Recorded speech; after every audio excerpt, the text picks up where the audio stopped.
দর্শক, দেশের এখন প্রায় ৩টি পাবলিক বিশ্ববিদ্যালয়ে তাদের শিক্ষার্থী সংসদ নির্বাচন নিয়ে আয়োজন চলছে এবং সেই ধারাবাহিকতায় জাহাঙ্গীরনগর বিশ্ববিদ্যালয় কেন্দ্রীয় শিক্ষার্থী সংসদ নির্বাচনের তোড়জোড় চলছে। আমরা দেখেছি ক্যাম্পাস জুড়ে আসলে এই জাকসু প্রার্থীরা তারা কোনায় কোনায় পৌঁছে যাচ্ছেন তাদের আকর্ষণীয় ইশতেহার নিয়ে এবং সাধারণ শিক্ষার্থীদের আকৃষ্ট করছেন এবং সাধারণ শিক্ষার্থীরাও অপেক্ষায় আছেন সব কিছু ঠিক থাকলে, অর্থাৎ তফসিল অনুসারে যদি সব কিছু হয় তাহলে আগামী 11ই সেপ্টেম্বর জাকসু নির্বাচন হবে এবং সেখানে শিক্ষার্থীরা তাদের প্রতিনিধিকে বেছে নেবেন।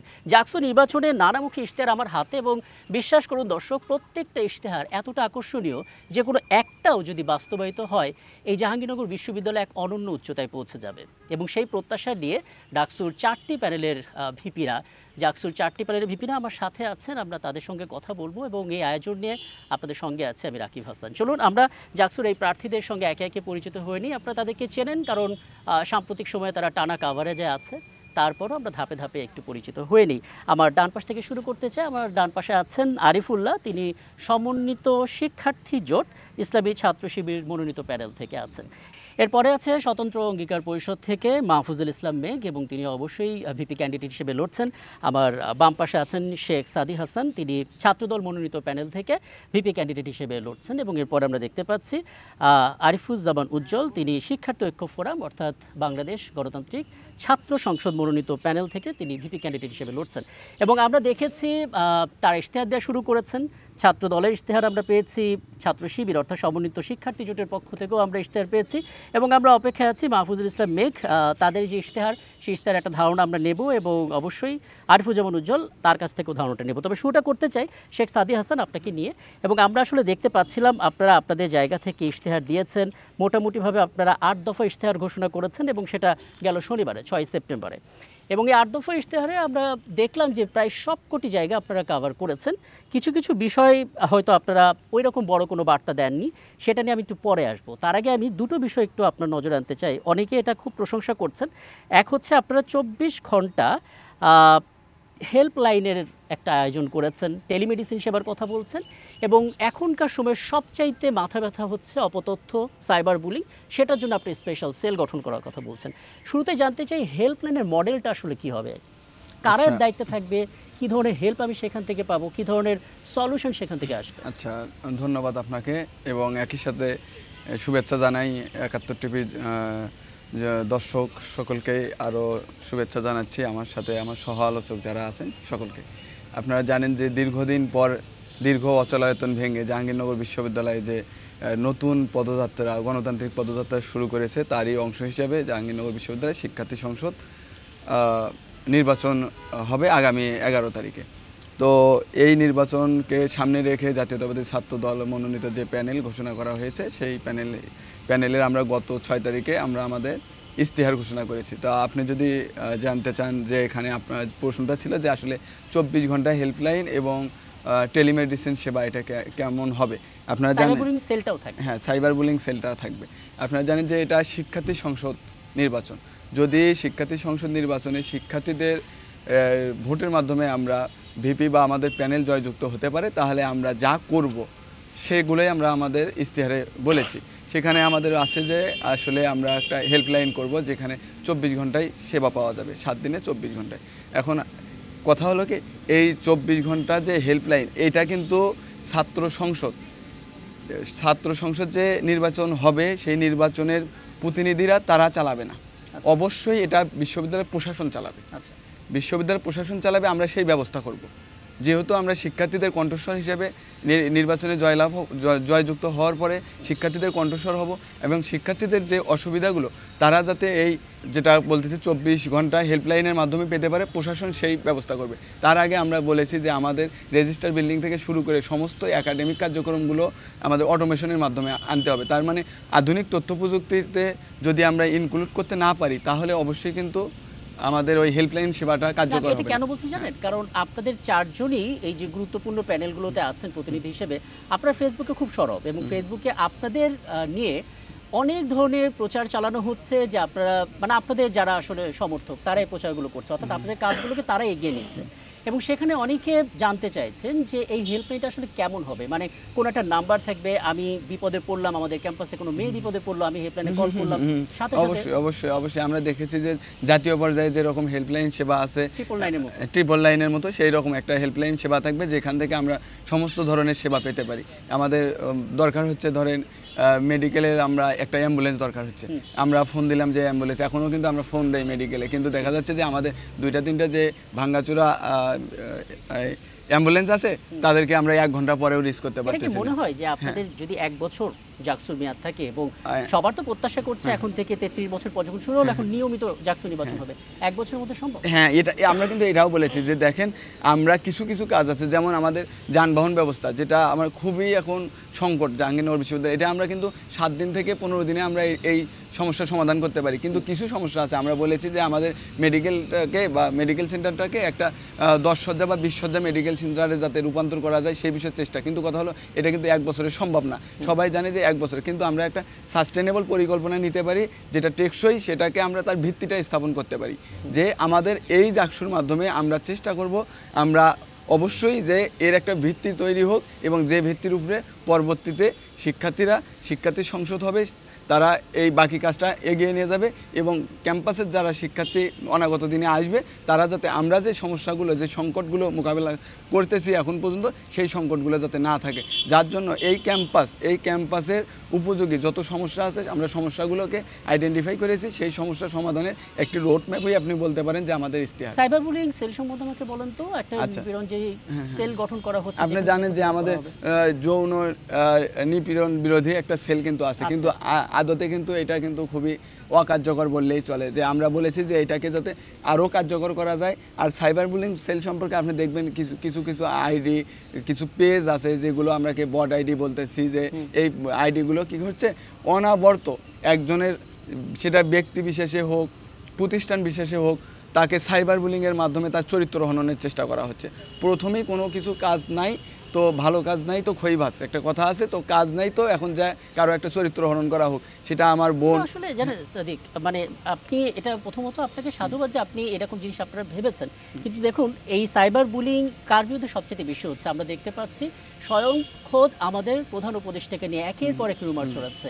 এবং আমরা জানি সিএ প্রেস উইং ফ্যাক্টস বলে এক ধরনের ফ্যাক্ট চেকিং প্ল্যাটফর্ম তারা তৈরি করছে, সেখান থেকে আমরা সঠিক তথ্যটা পাচ্ছি বটে, কিন্তু একজন শিক্ষার্থীর জন্য একটা বিশ্ববিদ্যালয়ে এরকম একটা সেল গঠন করা এবং সেটা কার্যকর করা কতটা চ্যালেঞ্জ? আচ্ছা, অবশ্যই চ্যালেঞ্জ আছে। আপনারা দেখবেন যে 33 বছর পরে যে নির্বাচন হচ্ছে, এই নির্বাচনে কিন্তু চ্যালেঞ্জ কম নয়। আমরা যে প্রার্থী, আমরা যে নির্বাচনে অংশ নিচ্ছি এবং আমরা যারা ভোটার তাদের কাছাকাছি যাচ্ছি, সব কিছুই চ্যালেঞ্জ আছে, কিন্তু চ্যালেঞ্জ আছে জন্যই আমি আমার সমস্যার সমাধানের বা আমার সংকট দূর করার পদক্ষেপ নেব না এমনটা তো হতে পারে না। যত চ্যালেঞ্জ থাকবে চ্যালেঞ্জ মোকাবেলা করে বা মোকাবেলার পথে আমরা এগিয়ে যাব, এটাই তো আমাদের কাজ। আপনাদের ইন্টেনশনটা হচ্ছে জাস্ট শুরুটা হোক, তারপরে হয়তো পরবর্তী প্রজন্মে এগিয়ে যাবে। হ্যাঁ, অবশ্যই। ছোট করে আরেকটু যুক্ত করবেন টেলিমেডিসিন সেবা, তারপরে আমি আচ্ছা টেলিমেডিসিন সেবা আপনি দেখবেন যে আমাদের গতকাল একটা সত্যি প্রশ্ন করাই হয়েছে যে আসলে এই আধুনিক 21 শতকে এসে আপনারা যে ইস্তেহার দিলেন, এই ইস্তেহার আসলে এর চেয়েও আধুনিক ইস্তেহার দরকার ছিল। যে আপনারা দেখছেন খাদ্যের মান, আপনারা যানবাহন, আপনারা আবাসন ব্যবস্থা এগুলো বলতেছেন, অথচ আধুনিক যুগে এসে আরও অনেক বেশি আধুনিক ইস্তেহার দরকার ছিল। কিন্তু কথা হলো আমরা বলেছি যে এখানে আমাদের ক্যাম্পাসের আর্থসামাজিক অবস্থা দেখতে হবে, যে আসলে আমাদের কি প্রয়োজন, যেটা প্রয়োজন সেটাই আমাদের এতদিনে ফুলফিল হয়নি। তার মানে কোনো একটা প্রয়োজন যখন ফুলফিল না হয় তখন সেটাকে গোড়া থেকে শুরু করতে হয়। তো আমরা আমাদের ক্যাম্পাসেরটাকে নতুন করে ঢেলে সাজাতে চাই। আর টেলিমেডিসিন সেবা যদি বলি, আমরা দেখবেন যে আমাদের একটা ভাই বন্ধু আমার এমএইচ হল বলেন, আলবেরুনি হল বলেন, আমাদের মেডিকেল সেন্টার থেকে অনেক দূরে, আমরা যাতে অন্তত আমাদের 24 ঘন্টায় আমাদের নার্সিং সেবা এবং ডক্টর সেবা নিশ্চিত করতে হবে। সেখানে প্রাথমিক চিকিৎসা হিসাবে অন্তত যাতে তারা ফোন কলের মাধ্যমে, ভিডিও কলের মাধ্যমে, দেখা যাচ্ছে আমার এক ভাই বন্ধু খেলার মাঠে, সে ওখানে তার পায়ে আঘাত পেয়ে গেছে, যাতে সে প্রাথমিক চিকিৎসাটা অন্তত নিশ্চিত করতে পারে। ধারণা পেলাম, চমৎকার ইশতেহার, কিন্তু কিছু কিছু বিষয় আছে যেগুলো আসলে অ্যাড্রেস করার প্রয়োজন আর একটু বড় আকারে, সেগুলো নিয়ে আমি একটু পরে আসছি আপনার কাছে। জনাব আরিফুল্লাহ, আপনাকেও অভিনন্দন, কারণ আপনারা ছাত্র দলের প্যানেলের চাইতে একটা ইশতেহার 1 দফা বেশি করেছেন, 9 দফা, এবং একদিন পরে আপনারা এটা দিলেন। এবং আপনাদের এই ইশতেহারের মধ্যেও কিছু কিছু বিষয় আছে যেগুলো নিয়ে আমি পরবর্তীতে আসবো, কিন্তু যেটা আসলে অনেক বেশি প্রশংসিত হচ্ছে আপনাদের একটা উদ্যোগ, সেটা হচ্ছে শিক্ষার্থী কল্যাণ তহবিল গঠন। এবং আমরা আসলে যারা প্রাক্তন শিক্ষার্থী একটা গ্রেট অ্যান্ড গ্রেটার যে অ্যালুমনি অ্যাসোসিয়েশন আছে তাদেরকে ঠিক মতো নেটওয়ার্কিং করতে পারি না, করা গেলে বিশ্ববিদ্যালয়ে একটা ফান্ডিং সেখান থেকে আসতে পারবে, তাই না? তো এই তহবিলটা আসলে কিভাবে গঠন হবে, কোনো মডেল কি দাঁড় করিয়েছে? জি, ধন্যবাদ। আপনি সুন্দর একটি প্রশ্ন করেছেন এবং প্রশ্নটা করেছেন আমাদের যে প্রথম দফা আমরা ঘোষণা করে 9 দফার মধ্যে যে প্রথম দফা দিয়েছি জুলাই গণ অভ্যুত্থান এবং হচ্ছে তার কিছু বিস্তারিত আমরা দিয়েছি, সেখান থেকে আপনি প্রশ্নটা করেছেন। দেখুন আসলে আমাদের ক্যাম্পাসে যখন একটা মধ্যবিত্ত ছেলে ফ্যামিলির যে একটা ছেলে যখন ভর্তি হয় আসলে তখন তার দেখা যায় যে অনেক ক্রাইসিসে ভোগে, বিশেষ করে ইকোনমিক ক্রাইসিসটা অনেক বেশি থাকে। তার হচ্ছে চলার জন্য, খাওয়া দাওয়ার জন্য কিছু ফাইন্যান্সিয়াল ক্রাইসিসে ভোগে, তার ফ্যামিলি হয়তো ভালোভাবে সাপোর্ট করতে পারে না, এই জন্য সে আবার বিভিন্ন সময় টিউশন বা এটা সেটা করে হচ্ছে সে জীবন নির্বাহ করে। কিন্তু সেখানে যদি দেখা যায় যে আমাদের যদি বিশ্ববিদ্যালয় প্রশাসন থেকে যদি হচ্ছে, অথবা আমরা যেটা বলেছি সরাসরি আমাদের বিশ্ববিদ্যালয়ে যারা অ্যালামনাই আছে তারা যদি তাদের মাধ্যমে যদি আমরা একটা তহবিল গঠন করতে পারি যেখান থেকে আমরা স্টুডেন্টদেরকে সাপোর্ট দিব, আর স্টুডেন্টরা সেই ওই যে টিউশন করা বা অন্যান্য যে কাজগুলোর যে সময়গুলো আছে সেই সময়গুলোতে যদি তারা শিক্ষা এবং গবেষণায় কাজে যদি বেশি মনোযোগ দেয় তাহলে হচ্ছে তারা বিশেষ করে আমাদের ক্যাম্পাসটা বিশ্ব র্যাঙ্কিংয়ে অনেক বেশি এগিয়ে আসবে। আপনি লক্ষ্য করে থাকবেন যে আসলে বিশ্ব র্যাঙ্কিংয়ে আমাদের ক্যাম্পাসের পজিশন যদি আমরা দেখতে যাই সেই 800-র পরে দেখি, অথবা হচ্ছে কখনো 1000-এর পরেও চলে যায়। এটা আসলে খুবই হতাশাজনক আমাদের জন্য। আমরা মনে করি যে আসলে একটা বিশ্ববিদ্যালয় স্টুডেন্টকে যদি আসলে সুযোগ করে দেওয়া হয়, তার গবেষণা কাজের জন্য যদি সে পর্যাপ্ত টাইম পায় বা রিচার্জ করার জন্য সে যদি সময় পায় তাহলে সে অনেক বেশি ভালো করতে পারবে বলে মনে করি। আর যেটা বললেন যে আসলে যে শিক্ষার্থী কল্যাণ তহবিল গঠন করার জন্য আসলে আমরা তো জাস্ট একটা মাধ্যম হব, ঠিক আছে?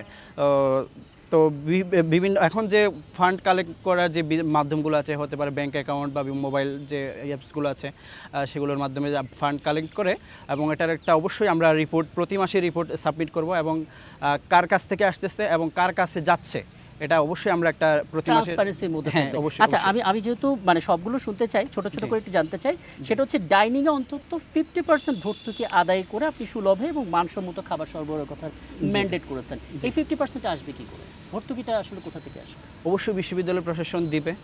এটা তো আমরা তো বলছি জাকসু হচ্ছে এমন একটা এই যে প্ল্যাটফর্ম। বিশ্ববিদ্যালয় প্রশাসনের কাছে যে টাকা আসে এবং সেই টাকা দিয়ে ডেভেলপমেন্ট যে হয়, কিভাবে এটাকে ব্যবহার হচ্ছে, এটা কোনো ওয়াচডগ আছে, কোনো মনিটরিং সিস্টেম আছে আপনাদের পক্ষ থেকে? আচ্ছা, আমি বলি বিশ্ববিদ্যালয় প্রশাসন যে আসলে প্রতি বছর যাচ্ছে, কিন্তু আসলে বিশ্ববিদ্যালয় প্রশাসন যে স্বচ্ছতা, অর্থনৈতিক যে স্বচ্ছতা, সেটা কিন্তু আসলে আমরা তেমন কোনো রিপোর্ট পাই না। আচ্ছা, আমি যদি আরেকটু আপনাকে ক্লিয়ারিফিকেশনের জন্য বলি যে যেহেতু ডাইনিংয়ের কথাটা আনলেন, আমরা যখন হচ্ছে আমাদের হলের ডাইনিংগুলোতে মানে হলগুলোতে 3 ধরনের খাবারের ব্যবস্থা সাধারণত দেখা যায়।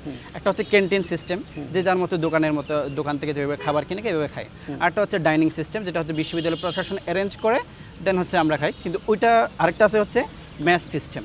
আমি শেষের দুইটা নিয়ে যদি একটু বলি, মেসে যে খাবারটা খাই আমরা, এটার খাবারের দাম হতে পারে 30 টাকা, কোনো 35 টাকা। এখানে যে খাবারটা খাই এটা তো হচ্ছে অনেক মানে পর্যাপ্ত পরিমাণ খাবার পাই, মানে ভাত থাকে আনলিমিটেড, ডাল আনলিমিটেড, তারপর তরকারিও মোটামুটি ভালো মানের পাওয়া যায়। কিন্তু বিশ্ববিদ্যালয় প্রশাসন যেখানে বরাদ্দ দিচ্ছে সেই ডাইনিংয়ের অবস্থা যদি দেখি, মানে ডাল হচ্ছে এমন যে আসলে বড় এত পাতিলের মধ্যে ডাল থাকলেও কিন্তু তলা দেখা যায়, মানে এতটা পরিষ্কার ডাল, মানে ডালের ছিটে ফোটো, হ্যাঁ হাত ধোয়া পানি মনে হয় আর কি। আবার যদি মনে করেন যে পরিমাণ আসলে তরকারি দেওয়া হচ্ছে সেটা খুবই অল্প, কিন্তু ওইটার দাম আর হচ্ছে আমাদের মেসের যে খাবারের দাম দুইটা কিন্তু সেম। মানে এখন থেকে কিন্তু ওইখানে হচ্ছে 20 বছর আগে আপনার যারা সিনিয়র ছিল তারা যেভাবেই ফ্যাসিলিটিটা পেয়েছিল সেটার মধ্যে অর্ধেকেরও কম আপনারা পাচ্ছেন। এক্স্যাক্টলি। খাবার তো এই ক্ষেত্রে যদি আসলে বিশ্ববিদ্যালয় প্রশাসন যদি একটু ভর্তুকিটা দিতে পারে, স্টুডেন্টরা আসলে মানসম্মত খাবার পাবে। অবশ্যই অবশ্যই আরিফুল্লাহ, এবং এটা খুব চমৎকার একটা উদ্যোগ, কারণ আবাসন এবং মানসম্মত খাবার হচ্ছে প্রাথমিক একটা চাওয়া। এরপর আমাদের গবেষণার বিষয়টা আসবে, লেখাপড়ার বিষয় আসবে, এবং একই সঙ্গে জাহাঙ্গীরনগর, তার মানে এখানে একটা প্রাণ প্রকৃতি অতিথি পাখির ব্যাপার আছে, সেগুলো থাকবে। আমি সেগুলো ধাপে ধাপে আসবো। দর্শক, আপনারা আছেন জাকসু নির্বাচন 71-এর বিশেষ আয়োজনে, এবং 4 জন গুরুত্বপূর্ণ প্যানেলের প্রতিনিধি আমার সঙ্গে আছেন। আমরা দুজনের কথা শুনেছি, আরও দুজন অপেক্ষায় আছেন। একটা ছোট্ট বিরতি পর ফিরছি, আমাদের সঙ্গে থাকবেন। সাথে থাকার জন্য ধন্যবাদ। আরও একবার আমন্ত্রণ জানাচ্ছি। জাকসু নির্বাচন নিয়ে 71-এর বিশেষ আয়োজন চলছে। রাকিব হাসান আপনাদের সঙ্গে আছে, এবং আমার সঙ্গে এই জাকসু নির্বাচনে অংশ নিয়ে গুরুত্বপূর্ণ 4টি প্যানেলের প্রতিনিধি আছেন। দুজনের কথা আমরা শুনেছি, আরও দুজনের কথা শুনতে চাই। যুক্ত হচ্ছেন আরিফুজ্জামান উজ্জ্বল, তিনি বাকছাস অর্থাৎ বাংলাদেশ গণতান্ত্রিক ছাত্র সংসদ সমন্বিত শিক্ষার্থী ঐক্য ফোরাম প্যানেলের থেকে ভিপি প্রার্থী। প্রথম কথা, এখনও পর্যন্ত অর্থাৎ আজকে 8ই সেপ্টেম্বর এবং এই 8ই সেপ্টেম্বরে যখন অনুষ্ঠানটা হচ্ছে ততক্ষণ পর্যন্ত আপনাদের ইশতেহার আমরা পাইনি, কিন্তু একটা ধারণা আমরা পাচ্ছি যে আপনারা একটা চমৎকার আইডিয়া নিয়ে আসছেন। সেটা হচ্ছে যে যারা এই জাকসু নির্বাচনে জিততে পারছেন না কিন্তু তীব্র প্রতিদ্বন্দ্বিতা করছেন, যেহেতু তারা আপনার কলিগ, আপনার সহযাত্রী, তাদেরকে নিয়ে একটা ছায়া সংসদ তৈরি হবে। পুরো ধারণাটা দেবেন আসলে তাদের ভূমিকা কী হবে, আর কেন্দ্রীয় কমিটিতে যারা থাকবে, যারা আসলে কেন্দ্রীয় শিক্ষার্থী সংসদে থাকবে, তাদের ভূমিকাটা বা কী হবে? জি, আপনাকে ধন্যবাদ। আমরা আসলে এই জায়গাটা বলতে চাই, আমরা আমাদের মানে আমাদের এখনো সমন্বিত ইশতেহার আমরা দিই নাই, কিন্তু আমরা ব্যক্তিগতভাবে আমাদের ইশতেহার দিয়েছি। তো সেই জায়গায় আমরা একটা বিষয় উল্লেখ করেছি যে আসলে মানে আমিও ব্যক্তিগতভাবে এই বিষয়টা উল্লেখ করেছি যে আমরা আমাদের বিশ্ববিদ্যালয়ের যে প্রশাসনিক সিদ্ধান্তগুলো আছে সেখানে আমাদের শিক্ষার্থীদের মতামতকে আমরা এখানে অন্তর্ভুক্ত করতে চাই। এর পাশাপাশি আমরা জাকসুতে যারা বিজয়ী হবে, তো এই বিজয়ী প্রার্থীদের কে সবসময় তদারকিতে রাখার জন্য আমরা একটি ছায়া সংসদ, যেটা আপনি বললেন, আমরা মনে করি যে পর্যবেক্ষক টিমের মতো আমরা তৈরি করতে চাই। এই টিমটার আসলে মূলত কাজ হবে হচ্ছে জাকসুর প্রার্থীরা তো অনেক ইশতেহার দিচ্ছে, তো আসলে বিজয়ী হওয়ার পরে আলটিমেটলি সেই ইশতেহারগুলো বাস্তবায়ন হচ্ছে কিনা, কিংবা তাদের যে অঙ্গীকারগুলো তারা করতেছে বিশ্ববিদ্যালয় নিয়ে, তারা যে তাদের যে মিশন, তাদের যে ভিশন, এগুলো তারা জানাচ্ছে শিক্ষার্থীদের, এবং তারা প্রপারলি সেই ভিশনগুলো পূরণ করতেছে কিনা, তাদের অঙ্গীকারগুলো পূরণ করতেছে না, শিক্ষার্থীরা আসলে মানে তারা শিক্ষার্থীদের কাছে যে অঙ্গীকারগুলো করেছে সেগুলো প্রপারলি তারা কাজ করতেছে কিনা, এই জায়গায় হচ্ছে এই টিমটা ভূমিকা রাখবে। তারা হচ্ছে এখানে পর্যবেক্ষকের ভূমিকা পালন করবে। এবং আমরা দেখেছি যে এই জাকসু নির্বাচনকে কেন্দ্র করে একদমই আনঅফিসিয়ালি বিশ্ববিদ্যালয়ের শিক্ষার্থীদের একটা টিম কিন্তু অলরেডি কাজ শুরু করেছে। জাকসু নির্বাচনের সামগ্রিক বিষয় নিয়ে তারা এখানে পর্যবেক্ষকের ভূমিকা পালন করতেছে। আমরা আসলে এই রকম একটা টিম, যারা জাকসু নির্বাচন হয়ে যাওয়ার পরও জাকসুর যে নেতারা যারা বিজয়ী হবেন তাদেরকে এরকম পর্যবেক্ষকের মধ্যে রাখার জন্য কিংবা তাদেরকে তদারকির মধ্যে রাখার জন্য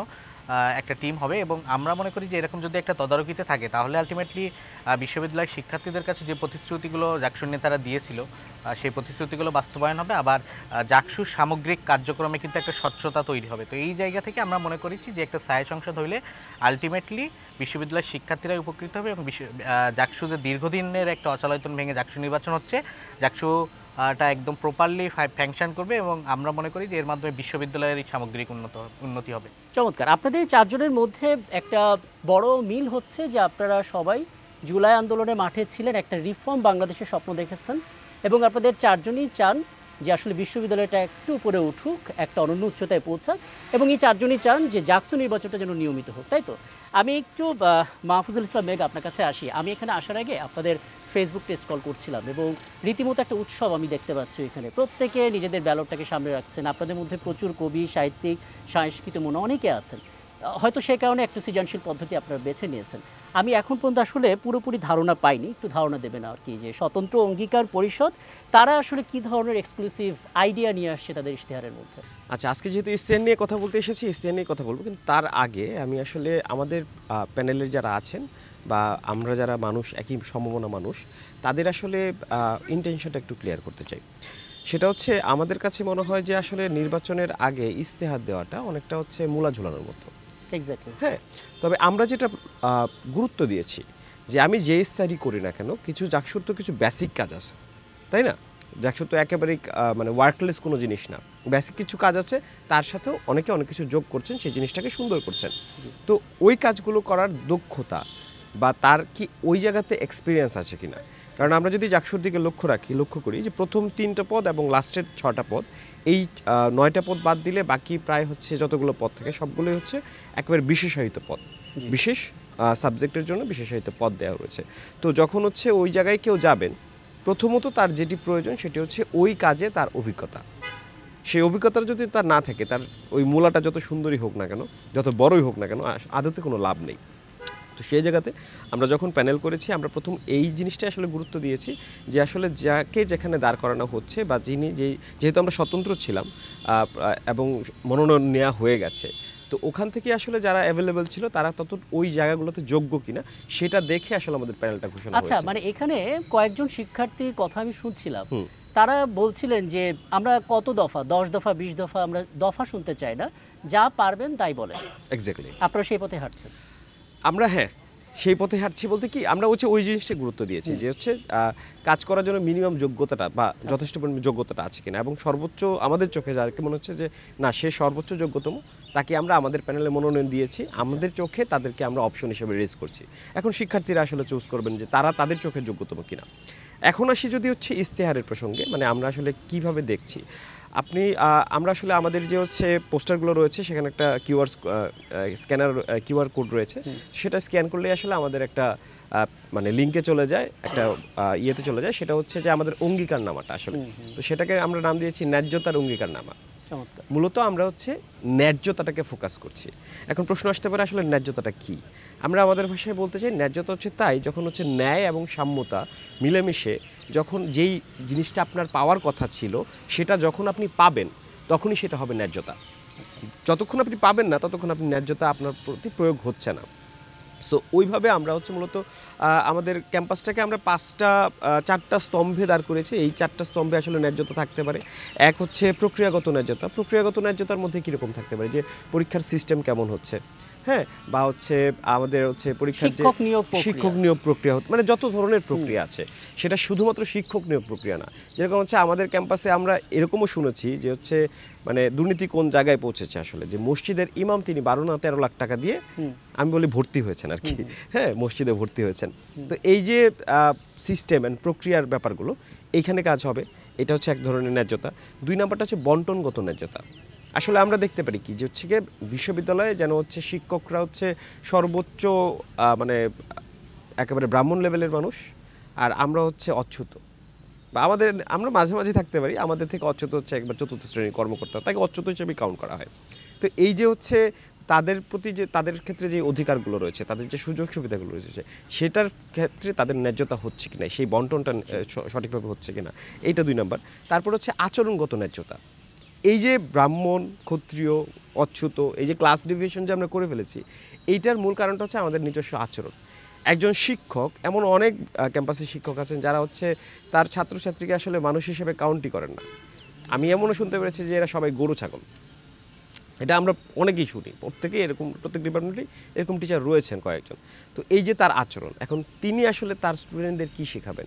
যেই ছেলেটা শিক্ষক হচ্ছে, যদি তার আইডিওলজিতে কেউ শিক্ষক হয়, সেও তো হচ্ছে নেক্সটে যারা থাকবে তাদেরকে গরু ছাগলই ভাববে, মানুষ ভাববে না।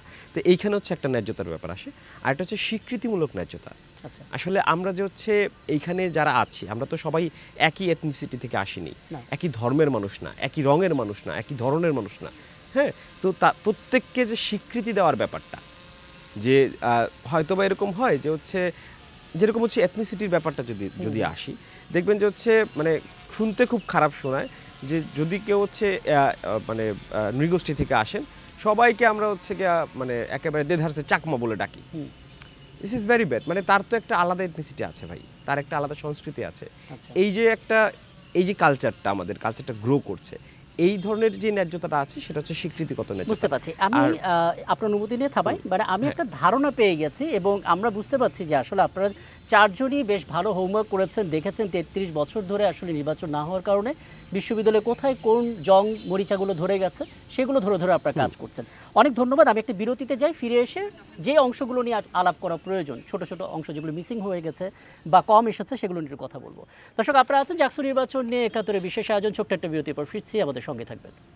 ধন্যবাদ সাথে থাকার জন্য। আরও একবার আমন্ত্রণ জানাচ্ছি জাকসু নির্বাচন নিয়ে 71 বিশেষ আয়োজনে। রাকিব হাসান আপনাদের সঙ্গে আছে, এবং আমার সঙ্গে জাকসু নির্বাচনের 4টি প্যানেলের প্রতিনিধিরা আছেন, যারা আসলে নিজেদের ম্যান্ডেট নিয়ে হাজির হয়েছেন এবং 11 সেপ্টেম্বর যে নির্বাচনটি হবে সেই নির্বাচনে প্রতিদ্বন্দ্বিতা করছেন। এরপর যে আমি আরিফুজ্জামান উজ্জ্বল আপনার কাছে আসতে চাই, আপনারা শিক্ষার্থী ঐক্য ফোরামের পক্ষ থেকে সমন্বিতভাবে একটা ইশতেহার হয়তো দিয়ে দেবেন, সেখানে তো আরও বিস্তারিত জানবো।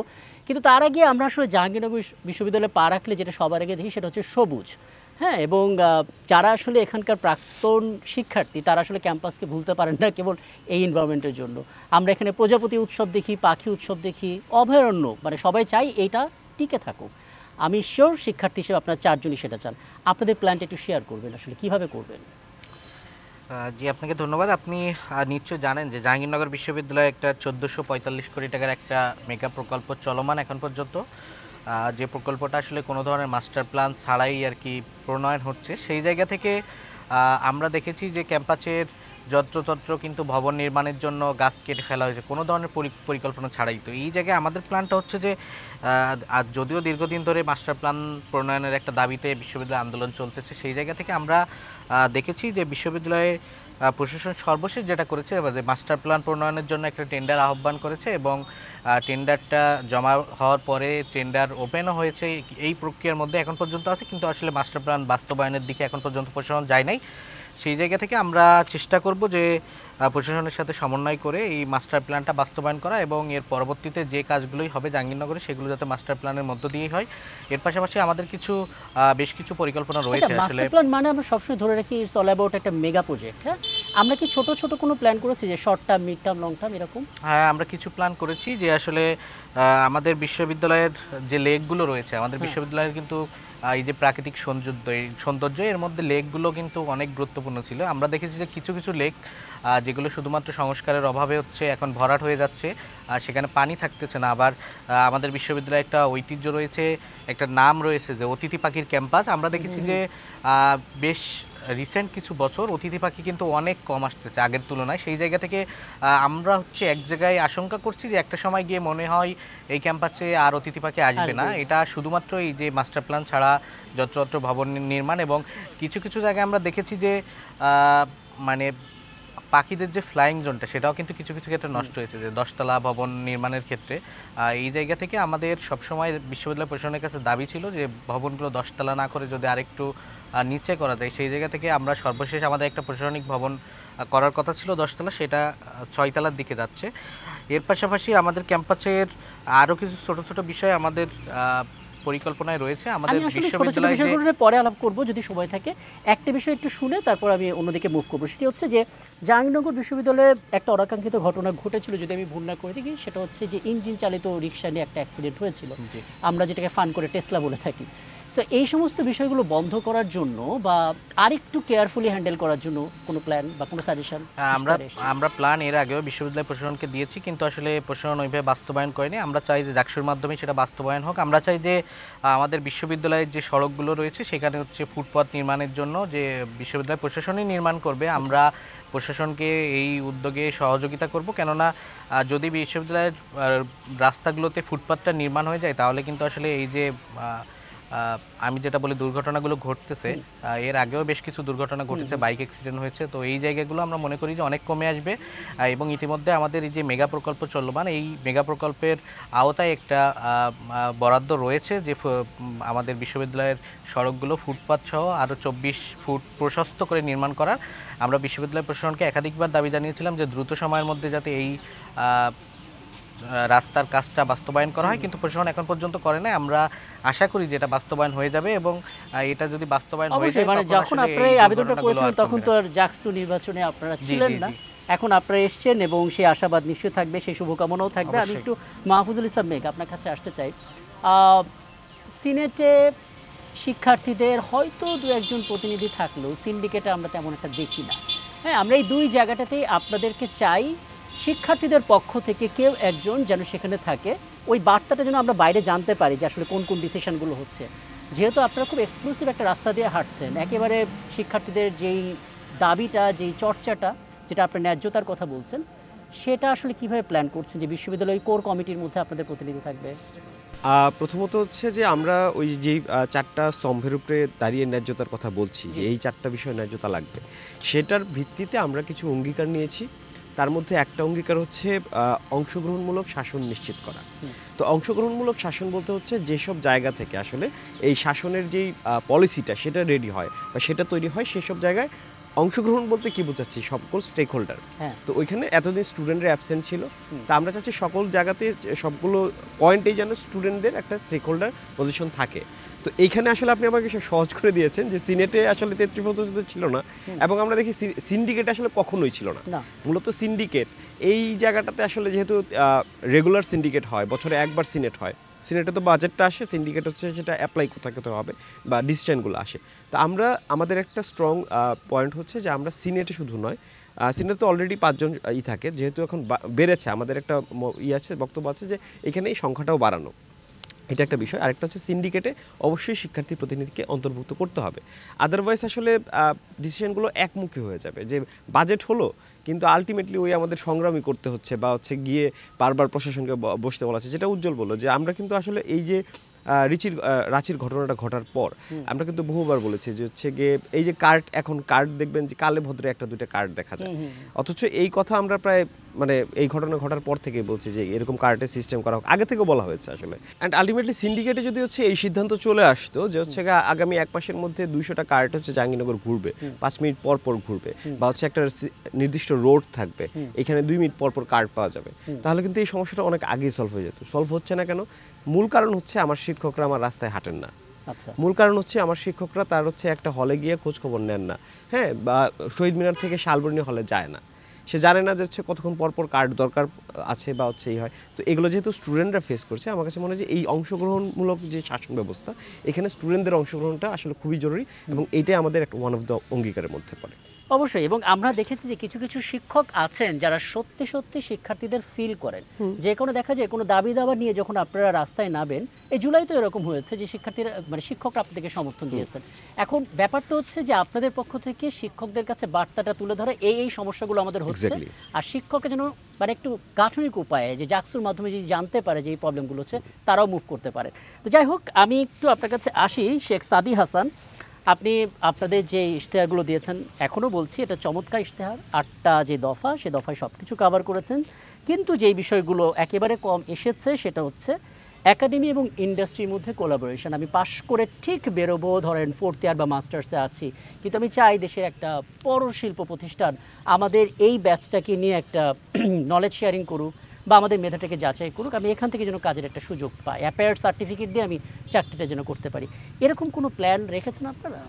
আপনারা দেখবেন যে আমাদের ইশতেহারে কিন্তু আছে যে আমরা জব ফেয়ারের আয়োজন করতে পারি। জি, হ্যাঁ, কারণ আমরা আমাদের আবাসিক বিশ্ববিদ্যালয় হওয়া সত্ত্বেও আপনারা দেখবেন যে এখানে বড় একটা সমস্যা যে আমরা এখনও বলতেছি যে আমাদের প্রাক্তন শিক্ষার্থীদের কেন হল থেকে বের করে দেওয়া হচ্ছে না বা হল ছাড়া করা হচ্ছে না। তার একটাই বড় কারণ আমি কারণ হিসেবে দেখতে পারি যে আমাদের একাডেমিক ইয়ার শেষ হওয়ার পরেও আমাদের উল্লেখযোগ্য কোনো কর্মসংস্থানের ব্যবস্থা হয়নি বা হয় না শিক্ষার্থীদের, যার জন্য এই জটটা তৈরি হয়। তো সেক্ষেত্রে আমরা আমাদের বিবিএ ফ্যাকাল্টি যেগুলো আছে, আমরা বলেছি যে এখান থেকে একটা স্টুডেন্ট যদি বের হওয়ার পরেই আমরা বিভিন্ন কোম্পানিগুলো আছে অথবা ইন্ডাস্ট্রি আছে, যেহেতু সরকারি চাকরির ব্যাপারটা আলাদা, বেসরকারি চাকরির ব্যাপারটা আলাদা, তাও যেভাবেই হোক একটু কর্মসংস্থানের ব্যবস্থা হোক। আর এটাও যদি না হয় তাহলে আমরা কি করতে পারি, আমাদের যে অ্যালামনাই অ্যাসোসিয়েশনগুলো আছে, আমাদের সিনিয়ররা আছে, যে জায়গাতে আছে সেই জায়গাতে এই স্টুডেন্টদের একটা সেখানে চাকরির ব্যবস্থা করা, কর্মসংস্থানের ব্যবস্থা করা, এই জায়গাটা আমরা আসলে করতে চাই। এখানে আমাদের যদি বলি যে এই কাজগুলো হচ্ছে না কেন, হয়নি কেন, আমি প্রথমেই বলেছি যে আমাদের কিন্তু যেটা বেসিক নিড সেটাই এখন পর্যন্ত হয়নি। আচ্ছা, না আমি এটা হয়নি কেন সেটা জানতে চাই না, কারণ পেছনে আমরা হাঁটতে চাই না, কারণ আপনারা এমন একটা জায়গা আমাদের দাঁড় করিয়েছেন যেখান থেকে আমরা কেবল ড্রিম দেখছি, কাজে পেছনে যেতে চাই না। একটা বিষয় একটু বলবেন, বলা হয় যে আপনারা বিশ্ববিদ্যালয়ের রানিং স্টুডেন্ট, বিশ্ববিদ্যালয়ের সম্পদ, কিন্তু যারা আসলে প্রাক্তন শিক্ষার্থী তারা আরও বড় সম্পদ, কারণ তারা একটা অ্যালুমিনাই হোল্ড করে, সেই অ্যালুমিনাই অ্যাসোসিয়েশন থেকে কিছু ফান্ডিং আপনারা পাবেন, যেটা আপনাদের ম্যান্ডেট পূরণ করতে সহায়তা করবে, যেটা সমন্বিত শিক্ষার্থী জোট শিবিরের পক্ষ থেকে একটা বলা ছিল শিক্ষার্থী তহবিল। হ্যাঁ, আপনাদের দিক থেকে আসলে তেমন কোনো প্ল্যান আছে? অ্যালুমিনিদের সঙ্গে নেটওয়ার্কিংটা কিভাবে হবে, তাদের ডাটাবেস তৈরি করা, যোগাযোগ করা? আমরা কিন্তু এই জাকসু কেন্দ্রিক করে বা জাকসুতে নেতা হওয়া ছাড়াও আমাদের একটা সংগঠন আছে, যে আমাদের সংগঠনের সিনিয়ররা আছে। আমাদের সংগঠনের সিনিয়র ছাড়াও আপনি দেখবেন যে আমাদের ক্যাম্পাসের বড় ভাইরা আছে।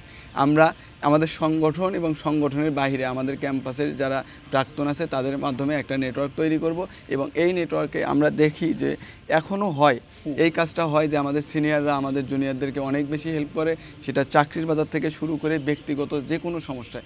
আমরা চাবো যে জাকসুর মাধ্যমে আমরা এই প্ল্যাটফর্মটাকে আরও বড় করব, এবং যাতে শুধুমাত্র একটা সংগঠনের ব্যানারে নয়, একদম জাহাঙ্গীরনগরের ব্যানারেই এই হেল্পটা আসে এবং শিক্ষার্থীরা সেই সুবিধাগুলো ভোগ করে। অনেক ধন্যবাদ। এবং আপনারা যে মানের মেধাবী, আমার বিশ্বাস যে আপনারা হয়তো নিজের একটা অ্যাপ তৈরি করবেন, যে অ্যাপের মধ্যে হয়তো সমস্ত অ্যালুমিনি অ্যাসোসিয়েশন যারা আছেন মেম্বার, তাদের ডাটাবেস থাকবে, এবং কোনো ক্যাম্পাসে কোনো প্রোগ্রাম করতে গেলে হয়তো ওয়ান স্টপ সলিউশনে তাদের সঙ্গে যোগাযোগ করতে পারবে। কিছু কিছু জায়গাতে আমরা বলেছি যে আসলে যে 24 ঘন্টা সার্ভিস, তাহলে 24 ঘন্টা অ্যালামনাই অ্যাসোসিয়েশনগুলো এখন আমরা দেখা যাচ্ছে বিভাগরই আছে, তো বিভাগরই থেকে আমরা যখন একটা সেন্টারই করব তখন হয়তোবা এটা আমরা হয়তোবা নয়, এটাই আমরা চাই যে আসলে ওয়ান স্টপ যে সার্ভিস, যে আমরা এক ক্লিকে আমরা পেতে পারি যে আমাদের এই ভাই এবং কোথায় আপনি আছে, যখন এই একবার senior শুরুটা কোথায় আছে। করবেন, আপনি নতুন নতুন অনেক আইডিয়া পেতে থাকবেন, কারণ আপনার তো শেষ না। আপনি যখন ভিপি হয়ে গেলেন, আপনি ভিপি হওয়ার পর দেখবেন যে আপনার পরবর্তী প্রজন্ম যেখানে শেষ করেছেন, তারা যদি সমমনা হয়ে থাকে ওইখান থেকে তারাও শুরু করতে পারে। অনেক ধন্যবাদ। আমি একটু আরিফুল আপনার কাছে আসতে চাই। প্রথমত ইসলামী ছাত্র শিবিরের প্যানেল থেকে, মানে সংগঠন থেকে আপনার সমন্বিত শিক্ষার্থী জোটের পক্ষ থেকে মনোনীত একজন ভিপি ক্যান্ডিডেট, এবং আপনাদের যেই 9 দফা ইশতেহার দেখলাম, দুর্দান্ত ইশতেহার। কারণ আমরা দেখতে পাই যে ইসলামী ছাত্র শিবিরের যেই প্যানেলটা থাকে সেটা অর্গানাইজ, তারা অনেক বেশি রিসার্চ নিয়ে কথা বলেন, এবং তারা আসলে প্রবলেমগুলো ডিটেক্ট করে একটা সলিউশনে নিয়ে যাওয়ার জন্য নানামুখী প্ল্যান দেন। এটা খুবই প্রশংসনীয়। আপনাদের কিছু ইনোভেটিভ আইডিয়াকেও অনেকে প্রশংসা করেন, কিন্তু মুশকিল হচ্ছে ইসলামী ছাত্র শিবির এই নামটার সঙ্গে একটা ট্যাবু আছে। সবাই মনে করে আপনারা যদি জিতে যান তাহলে ক্যাম্পাস একটা কনজারভেটিভ জোনে চলে যাবে। তাদের ক্ষেত্রে কি বলবেন? যেখানে আমি অবশ্য আপনাদের ইশতেহারে দেখতে পাচ্ছি ক্ষুদ্র নৃগোষ্ঠী নিয়ে আপনারা খুব সোচ্চার, কিন্তু ক্যাম্পাসে অন্য ধর্মাবলম্বী যারা আছেন তাদের ক্ষেত্রে স্পষ্ট বার্তাটা নেই। ওদের ক্ষেত্রে আপনি কি বার্তাটা দেবেন, যে তারা তাদের প্রার্থনা করা, আচার আচরণ, সংস্কৃতিমূলক কর্মকাণ্ড, একটু আশাবাদ তাদের জন্য? জি জি, আপনি একটা প্রশ্ন করেছেন যার মধ্যে অনেকগুলো বিষয় জড়িত আছে। জি। প্রথমেই বলি শিবির ট্যাবু নিয়ে। হ্যাঁ, শিবিরকে আসলে অনেকে অনেক ধরনের ট্যাগ দিয়ে থাকেন, শিবির খারাপ, এই সেই অনেক কিছু বলে, কিন্তু আপনি অবশ্যই খেয়াল করলে দেখবেন যে আসলে শিবিরকে খারাপ বলে, কিন্তু যারাই শিবির করে তাদেরকে আবার ভালো বলে। যেমন হচ্ছে এক্স্যাক্টলি আমি বলি যে বলে যে ছেলেটা ভালো কিন্তু সে শিবির করে, মানে ছেলেটার কোনো দোষ নাই, দোষটা হচ্ছে শিবিরের উপর। মানে এটা হচ্ছে একটা ট্যাগিংয়ের ট্যাগের মধ্যে আমরা ফেলে দিয়েছি আর কি। এটা ট্যাগিংটা আসলে কেন হয়েছে সেটা একটু প্রেক্ষাপট যদি মনে করেন, আমরা যদি বলে দেখি। হ্যাঁ, ছোটো করে বলি। 1977 সালে 6 ফেব্রুয়ারি ঢাকা বিশ্ববিদ্যালয়ে কেন্দ্রীয় জামে মসজিদ থেকে আমাদের যাত্রা শুরু। তো আমরা শুরু থেকে হচ্ছে মানুষের মাঝে ভালো কাজগুলো মানে ছড়িয়ে দিচ্ছি, ভালো কাজের আহ্বান জানাচ্ছি, ভালো মানুষ হওয়ার জন্য আমরা আহ্বান জানাচ্ছি। তো ভালো মানুষ হওয়ার এই সংগঠনে মানুষ যখন দিনে দিনে আমাদের সংগঠনে সামিল হচ্ছে, দিনে দিনে যখন আমাদের সংগঠনটা বড় হওয়া শুরু করছে, তখন হচ্ছে এটা আবার অন্য যে সংগঠনগুলো আছে তাদের চোখের বিষ হয়ে গেছে আর কি, যে তারা এটা সহ্য করতে পারতেছে না, তারাই এক ক্যাম্পাসে রাজত্ব করবে, মানে যা ইচ্ছা মন চায় খারাপ কাজ করবে। কিন্তু এখন বাধা হয়ে দাঁড়াচ্ছে শিবির। তারা মানে অন্য সংগঠন যারা হচ্ছে খারাপ কাজ করতেছে, শিবির গিয়ে একটু বাধা দিচ্ছে যে ভাই এটা খারাপ কাজ, এটা করো না, ঠিক আছে। তো এইভাবে যখন সামগ্রিক কাজগুলোতে যখন শিবির বাধা দিচ্ছে, তখন তারা শিবিরকে বিভিন্ন ধরনের ট্যাগিং করা শুরু করছে। কিন্তু আসলে দেখেন, যারাই শিবিরের সাথে মিশতেছে তারা বলতেছে মানে ওই ছেলেটা ভালো, ঠিক আছে। কিন্তু আসলে এখানে আরেকটা ফ্যাক্ট হয়ে দাঁড়ায় যে আসলে মিডিয়া একটা বড় ভূমিকা পালন করে আর কি। কারণ হচ্ছে সেই যখন থেকে আমরা হচ্ছে সংগঠনের যাত্রা শুরু হয়েছে, তখন হচ্ছে আসলে আমাদের হাতে কোনো মিডিয়া ছিল না, বা কোনো আমাদের ভালো কোনো প্ল্যাটফর্ম ছিল না যেখানে আসলে আমাদের কথাগুলো তুলে ধরবো। যার ধরুন হচ্ছে মিডিয়াগুলো তো অন্য সংগঠনের বা আচ্ছা, বুঝলাম যে নানা কিছু হয়েছে যে কারণে আপনারা আপনাদের ইমেজটাকে ওইভাবে তুলে ধরতে পারেননি। এখন কি করবেন সেই জায়গা থেকে? জি, এখন যদি বলি, আপনারা যারা আমাদেরকে শিবির হিসেবে চিনেন, ঠিক আছে, আপনারা হচ্ছে আমাদের যে ফ্রেন্ড সার্কেল আছে তাদের জিজ্ঞেস করে দেখবেন যে তারা আমাদের সম্পর্কে কি মতামত দেয়, ঠিক আছে। আমাদের শিবির করে, হ্যাঁ, এখনো কিন্তু অনেকেই কিন্তু এখনো বলে ছেলেটা ভালো কিন্তু শিবির করে। তার মানে তো এখানে আমার মধ্যে তো কোনো দোষ নাই, তার মানে তো শিবিরের মধ্যে কোনো দোষ থাকার কথা না। কিন্তু তারপরেও ওই যে ট্যাগিং এর রাজনীতিতে এখনো আমাদেরকে ট্যাগিং করেই যাচ্ছে। তো এই হলো বিষয়। তো আর দ্বিতীয় যে বিষয়টা আপনি বলেছেন যে আসলে নারীদের প্রতি যে আসলে অন্য ধর্মাবলম্বী যারা আছে, হ্যাঁ, নারীদের বিষয় বলেছেন, যে সে বিষয়ে যদি বলি, আমরা তো হচ্ছে একটা সহশিক্ষার মধ্যেই বড় হচ্ছি, এখনও সহশিক্ষায় আছে আমাদের ক্যাম্পাসে।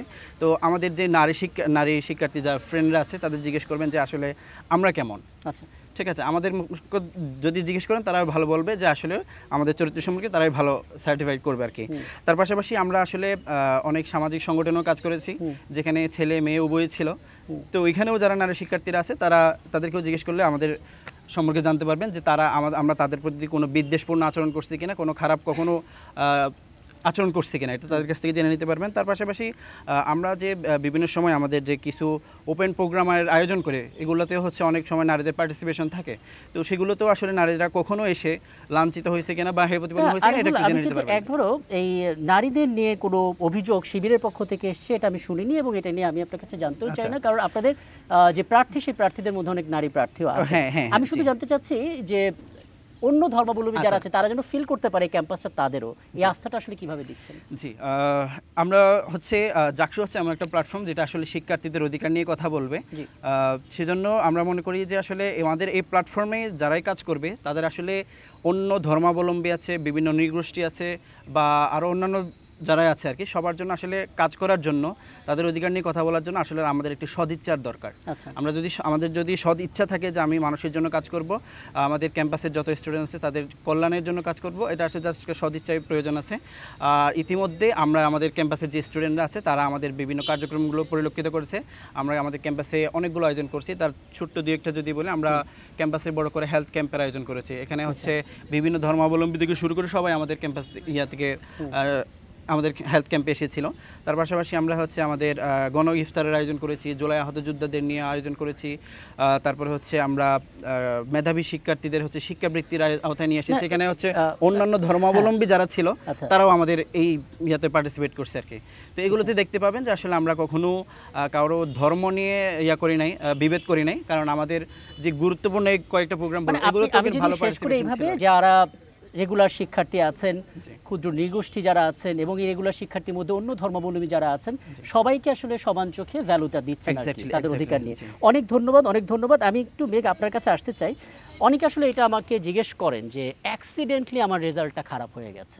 অ্যাক্সিডেন্টলি কেমন? দেখা গেল ফার্স্ট ইয়ারে তার দুর্দান্ত ভালো, এটা আমি ডাকসু নির্বাচনে জিজ্ঞেস করেছিলাম। কারোর আছে সেকেন্ড ইয়ারে ওই ভালো রেজাল্টটা ধরে রাখতে পারেনি, নানা কারণে খারাপ এসে গেল। থার্ড ইয়ারে গিয়ে আরেকটু রেজাল্ট খারাপ, কিন্তু ফোর্থ ইয়ারে সে একেবারে জীবন দিয়ে পড়াশোনা করে রেজাল্টটাকে খুব ভালো করলো, কিন্তু কিউমুলেটিভ সিজিপিএ খারাপ এসে গেল। আমরা উন্নত বিশ্বে দেখি তারা বিভিন্ন প্র্যাকটিক্যাল সেশন অ্যাসাইনমেন্ট দিয়ে ওই সিজিপিএটাকে একটা ব্যালেন্স করে, কিন্তু আমাদের এখানেই বাজে সিজিপি নিয়ে সে বের হতে হলো এবং তার সেই মেধাটা মূল্যায়ন করা হলো না। আপনাদের চারজনের কাছে আমার এই প্রশ্ন থাকবে, শুরুটা করে আপনার কাছে একটা আইডিয়া দেবেন যাতে করে আমরা ওই ছেলে মেয়েটার মেধাটার মূল্যায়ন করতে পারি। আচ্ছা দেখুন, এই ক্ষেত্রে এটাও আমরা চিন্তা করেছি। এটা চিন্তা করে যে আমি বললাম আমাদের কিছু অঙ্গীকারনামা আছে, সেখানে আমাদের একটি অঙ্গীকারনামার মধ্যে একটি হচ্ছে অন্তর্ভুক্তিমূলক শিক্ষা নিশ্চিত। আচ্ছা, এখন এখানে অন্তর্ভুক্তিমূলক বলতে আমি কি বোঝাচ্ছি, যে এই যে শুধুমাত্র আপনি ক্লাসে যাবেন, ক্লাস পরীক্ষা দিবেন, একটা অ্যাটেন্ডেন্সের মার্ক থাকবে, আর সেখান থেকে হচ্ছে আপনি মেন পরীক্ষা দিয়ে একটা মার্কস পাচ্ছেন, 100% পরীক্ষা। এইখান থেকে বের হয়ে এসে আমরা আসলে চিন্তা করছি বিভিন্ন ধরনের শিক্ষা। আচ্ছা, এবং ইভ্যালুয়েশনটা শুধুমাত্র ওই আমার একটা সাবজেক্টের উপরে আমি কতটুকু পারদর্শী সেটা না। আমি আসলে আমার বিশ্ববিদ্যালয় তো আমাকে শুধুমাত্র কোনো একটা সাবজেক্টের উপরে স্পেশালিস্ট করার জন্য ভর্তি করেনি, সে আমাকে একটা ইন্টেলেকচুয়াল পার্সন হিসেবে ভর্তি করেছে। তো আমরা ওই শিক্ষা ব্যবস্থার মধ্যে এমন বিষয়গুলো ইন্ট্রোডিউস করতে চাই বা করার চেষ্টা করব, যেগুলো হচ্ছে আসলে সেই ছেলেটার মনন কতটুকু, মেধা কতটুকু, সে কতটুকু স্মার্টনেস নিয়ে বেড়ে উঠছে, তার হচ্ছে কমিউনিকেশন করার স্কিল কেমন, সে এমন আমরা দেখতে পাই যে রেজাল্ট মোটামুটি খারাপ কিন্তু সে হচ্ছে চাকরি জীবনে বেশ সফল তার অন্যান্য স্কিলগুলো দিয়ে। আবার অনেক সময় হয় কি যে হচ্ছে এই যে আমি রেজাল্টটা খারাপ করছি, সেই ছেলেটার হয়তো স্কিলগুলো বেটার, বাট হচ্ছে রেজাল্টের ফলে তার ভিতরে যে একটা ইনফিরিটি কমপ্লেক্স চলে আসছে, তার যে জায়গায় যাওয়ার কথা ছিল সেই জায়গায় যেতে পারছে না। সো ওই স্কোপটাও যাতে না থাকে সেজন্য আমরা আসলে ওই যে স্কিলগুলো বেটার মানে আছে আমার যে হচ্ছে অন্যান্য মেধাগুলো আছে সেগুলোকে ইভ্যালুয়েট করে এই আলটিমেট রেজাল্টটা যেটা আসছে সেটার সাথে একটা কম্বিনেশন করে যদি তার রেজাল্টের একটা আলটিমেট এই আইডিয়াটা তাহলে আপনি দিলাম। আপনি যদি শেখ সাদি হাসান একটু যোগ করেন যে উনি যে আইডিয়াটা দিলেন, মেঘ যে আইডিয়াটা দিলেন, সেটা বাদ দিয়ে ওটা তো আমরা পেলাম, এর বাইরে আর কি হতে পারে যাতে করে একজন শিক্ষার্থী ফার্স্ট সেকেন্ডে বাজে সিজিপিএ করে ফেললো যেন পরবর্তীতে একটু ভালো সিজিপিএ নিয়ে বেরোতে পারে। আমরা ব্যাকআপ হিসেবে কি প্ল্যান করতে পারি? অনেক সময় দেখা যায় স্যাররা পাঠিয়ে দেয় যে যাও তোমরা ডাটা কালেক্ট করে একটা অ্যাসাইনমেন্ট করো, হ্যাঁ এই ট্যাবুলেশন বানাও, এগুলো করো, তারপর আমি একটা মার্ক দিয়ে দিব। আর কি করা যেতে পারে আসলে? সিজিপিএ খারাপ হওয়া বা এক ইয়ারে খারাপ হয় আর এক ইয়ারে ভালো হয়, এর একটা দুর্দান্ত উদাহরণ আমি হতে পারি। যে আমার ফার্স্ট ইয়ারের যে রেজাল্ট, সেকেন্ড ইয়ারে আমরা করোনার ভিতরে এমন অবস্থায় পড়েছি যে করোনাকালীন সময়ে অনলাইনে ক্লাস হয়েছে, অনলাইনে পরীক্ষা হয়েছে, অনলাইনে মূল্যায়ন। তাও এই যে অনলাইনে মূল্যায়ন হওয়ার ফলে দেখা যাচ্ছে যে শিক্ষার্থীতে ফার্স্ট ইয়ারে 3.50 রেজাল্ট, তার হয়ে গেছে 3.10 রেজাল্ট।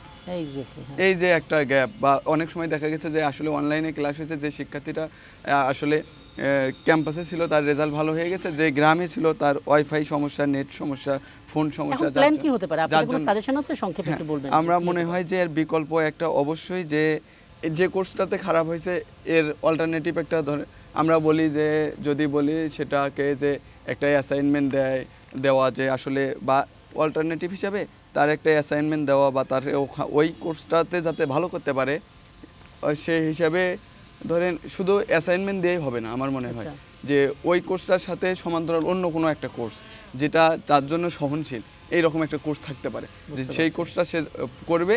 ধরেন আমি বলি যদি আমি বাংলার স্টুডেন্ট হিসেবে আমি বলতেছি যে একটা উপন্যাসের কোর্স আছে সাথে একটা ছোট গল্পের কোর্স আছে, তো সে উপন্যাসের কোর্সটাতে খারাপ করছে, ছোট গল্পের কোর্সটাতে ভালো করছে। তা আমরা মনে করি যে এই উপন্যাসের কোর্সটার সাথে তার অল্টারনেটিভ হিসেবে আর একটা প্রবন্ধের কোর্স রাখা যেতে পারে। একদম পরিষ্কার, মানে যারা যে ডিপার্টমেন্টে থাকবে সেই ডিপার্টমেন্টে ওরা কোনো মাইনর সাবজেক্টকে ট্যাগ করে যার যে জায়গাটাতে আসলে মেঘ ভাইয়ের সাথে আমি যোগ করতে চাই, যার যে জায়গাটাতে আসলে ইন্টারেস্ট আছে, যে জায়গাটাতে সে ভালো করতে পারবে, যে জায়গাটাতে তার ভালো করার সুযোগ আছে, সেই জায়গাটা দিয়েই তাকে আসলে মূল্যায়ন করা হোক।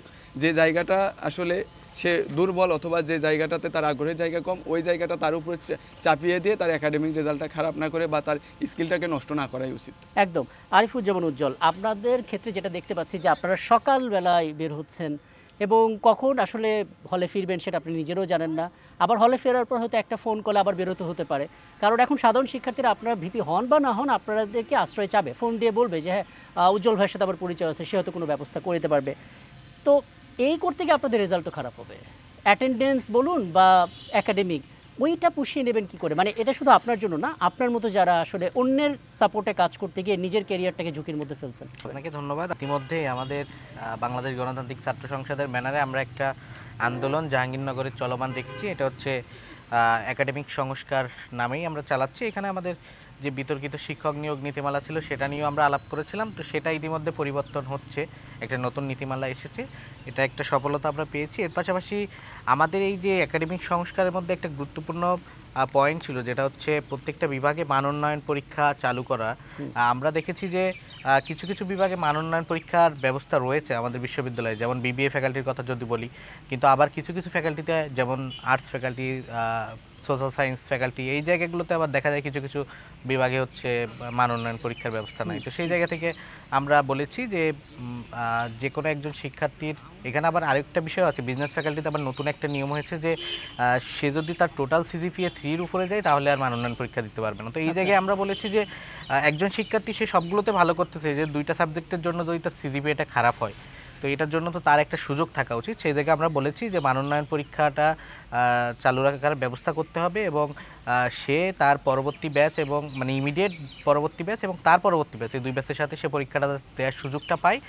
তাহলে আমরা মনে করি যে তার যদি কোনোভাবেই কোনো কারণেই যদি তার পরীক্ষাটা খারাপ হয়ে থাকে, সে পরবর্তীতে এই খারাপ পরীক্ষাটা মানে তার সিজিপিএ খারাপ হলেও সে সেটা পুষিয়ে নেওয়ার সুযোগটা আবার পরবর্তীতে পাচ্ছে মানোন্নয়ন পরীক্ষার মাধ্যমে। অনেক ধন্যবাদ। মানে আপনাদের কথা শুনে যাদের সিজিপি একটু খারাপ তারা হয়তো কিছুটা ভরসা পাবে যে হ্যাঁ আমরা এখন শেষ হয়ে যায়নি, প্রমাণ করার সুযোগ আছে। আমি আলোচনাটা একেবারে শেষ পর্যায়ে শেষটা করবো আরিফুল্লাহ আপনাকে দিয়ে। আপনারা একটা চমৎকার আইডিয়া রেখেছেন, সেটা হচ্ছে যারা বিদেশে স্কলারশিপ পেতে চান, ফুল স্টাইপেন্ড নিয়ে আসলে পড়াশোনা করতে চান, তাদের স্কুলিংটা কীভাবে হবে সেটা নিয়ে আপনারা ওয়ার্কশপের অ্যারেঞ্জ করবেন, আপনারা ম্যান্ডেট করেছেন, কারা আসলে সেখানে ওয়ার্কশপের সুযোগটা পাবে? জি, আসলে খুব সুন্দর এবং যৌক্তিক একটা প্রশ্ন করেছেন। উন্নত বিশ্বের যে বিশ্ববিদ্যালয়গুলো আছে যেগুলো র্যাঙ্কিংয়ে টপ 100-এর মধ্যে দেখা যায় বা 200-এর মধ্যে দেখা যায়, এগুলোর ক্ষেত্রে আমরা যে বিষয়টার কারণেই হচ্ছে তারা র্যাঙ্কিংয়ে খুব ভালো করে সেটা হচ্ছে শিক্ষা এবং গবেষণা খাতে তারা অনেক বেশি ইনভেস্ট করে। কিন্তু আসলে দেখেন আমাদের বিশ্ববিদ্যালয়ে এই ক্ষেত্রে আসলে অনেক বেশি পিছিয়ে। ইভেন আপনি লক্ষ্য করে থাকবেন যে বিগত সেশনে, বিগত বছরগুলোতে আমাদের বিশ্ববিদ্যালয়ে যে শিক্ষা এবং গবেষণা খাতে যে বরাদ্দ দেওয়া হয়েছে সেটা আসলে খুবই কম। আমাদের বিশ্ববিদ্যালয়গুলোতে দেখা যায় যে উন্নয়নের জন্য অনেক বেশি বরাদ্দ দেওয়া হয়, অনেকগুলো হল তৈরি করা হয়ে গেছে, কিন্তু আসলে আমাদের অনেকগুলো ডিপার্টমেন্টে আসলে ক্লাস করার মতো ক্লাসরুম পর্যন্ত নেই। লক্ষ্য করলে দেখবেন হচ্ছে যে আমাদের ল অ্যান্ড জাস্টিস ডিপার্টমেন্টের জন্য আসলে নিজস্ব কোনো ক্লাসরুমের ব্যবস্থা নেই। সেই সাথে আমাদের আরও অনেকগুলো ডিপার্টমেন্টের সেশন জট আছে। এখন সেশন জটের পেছনে কারণ যদি অ্যানালাইসিস করতে চাই আসলে 2টা কারণ বের হয় বেশিরভাগ। একটাতে হচ্ছে ক্লাসরুম সংকট আর একটা হচ্ছে শিক্ষক সংকট। তা আসলে দেখেন যে আমাদের যেটা করার প্রয়োজন নাই সেটা করতেছে, আবার যেটা করার প্রয়োজন আছে সেটা করতেছে না। তো এই কারণে আমি মনে করি যে আসলে বিশ্ববিদ্যালয়ে একটা মাস্টার প্ল্যানের বড় ঘাটতি আছে। আমি মনে করি যে আসলে এই যে শিক্ষা এবং গবেষণা খাতের বৃদ্ধির জন্য বা আমাদের যেসব স্টুডেন্ট অনার্স এবং মাস্টার শেষ করে উচ্চশিক্ষার জন্য বাইরের কান্ট্রিতে যেতে চাচ্ছে তাদের যে ইচ্ছাগুলো আছে, তাদের যে রিসোর্সগুলো দরকার আছে সেগুলো আসলে বিশ্ববিদ্যালয়ের অ্যারেঞ্জ করে দেওয়া খুবই প্রয়োজন। আচ্ছা সেই জন্য আমরা এই পয়েন্টটা আমরা ইয়ে করেছি যে আসলে যে উচ্চশিক্ষার জন্য যে ম্যাটেরিয়ালসগুলো প্রয়োজন, যে মানে কোর্সগুলো আমি করা জানতে চাচ্ছি প্রয়োজন, যে সেগুলো ধরেন আসলে আমাদেরকে এই বিষয়ে নলেজ শেয়ারিংটা কারা করবে, মানে বাইরের কোনো ইউনিভার্সিটির কোনো বড় ফ্যাকাল্টির একজন কি এসে আমাদেরকে একটু নলেজ শেয়ারিং করে যাবে, মানে কি প্রক্রিয়া এটা? আচ্ছা, এটা লক্ষ্য করলে দেখবেন যে আসলে বাংলাদেশেও অনেকগুলো কি বলবো আমরা প্রতিষ্ঠান আছে যারা হচ্ছে এই ধরনের কোর্সগুলো করাচ্ছেন, ঠিক আছে, এবং খুবই ভালোভাবেই ওরা সম্পন্ন করাচ্ছেন এই কোর্সগুলো। তো বিশ্ববিদ্যালয় প্রশাসন যদি তাদেরকে হায়ার করে, তাদের মাধ্যমে যদি ক্লাসগুলো নেওয়া হয়, কোর্সগুলো সম্পন্ন করাতে পারে, অথবা চাইলে আমাদের দেশে যেসব বড় বড় যারা স্কলার যারা হচ্ছে বাইরের দেশে আছেন, এখন হচ্ছে বাইরের দেশে প্রফেসর হিসেবে আছেন বা আরও বিভিন্ন ইয়েতে আছেন, তাদেরকেও হায়ার করতে পারেন। তারা যখন ছুটিতে এখানে আসেন, তাদেরকে যখন আমাদের সামনে এসে কথা বলতে দিবেন, তারা যখন একটা দুইটা ক্লাস নেবে আরও অনেক অনেক বেশি মোটিভেট হবো। সেই উন্নত বিশ্বের যে চ্যালেঞ্জগুলো আছে, যে সম্ভাবনাগুলো আছে, সবগুলো আমরা জানতে পারবো আর বুঝতে কি। পারছি, অনেক ধন্যবাদ। আমি আসলে আপনাদের এই চমৎকার কিছু আইডিয়া চারজনই যেগুলো দিলেন এবং যারা আসলে আয়োজনটা এতক্ষণ শুনলেন, যারা আপনাদেরকে সমর্থন করেন কিংবা সমর্থন করেন না, তারা অন্তত এই বিষয়ে একমত হবে যে আপনাদের প্রত্যেকটা ইশতেহারই অসাধারণ, অন্তত বিশ্ববিদ্যালয়কে এগিয়ে নিয়ে যাওয়ার জন্য। কিন্তু একটা জিনিসের অবশ্যই প্রয়োজন, সেটা হচ্ছে জাকসু ইলেকশনটা রেগুলার হওয়া, এবং সবচেয়ে বড় ব্যাপার জাকসুটা যেন অতি রাজনীতিকরণ না হয়ে যায়, যেটা বিগত সময় আমরা দেখেছিলাম। অনেক ধন্যবাদ, আপনারা আপনাদের এই ব্যস্ত সময়ের মধ্যে খানিকটা দিলেন। এবং দর্শক, আমরা ঘণ্টাব্যাপী আলোচনা করলাম এই জাকসু নির্বাচনকে ঘিরে প্রার্থীরা কী ভাবছেন এবং তারা তাদের এই আকর্ষণীয় ইশতেহারগুলো কীভাবে বাস্তবায়ন করেন। কারণ 33 বছর পরেই নির্বাচন হচ্ছে, শিক্ষার্থীদের তো অনেক প্রত্যাশা। আগামী 11ই সেপ্টেম্বর তারা তাদের প্রতিনিধিকে নির্বাচন করবেন এবং দেখা যাক তারা আসলে সেই প্রত্যাশা কতটা পূরণ করতে পারেন। অনেক ধন্যবাদ, থাকুন একাত্তরের সাথে।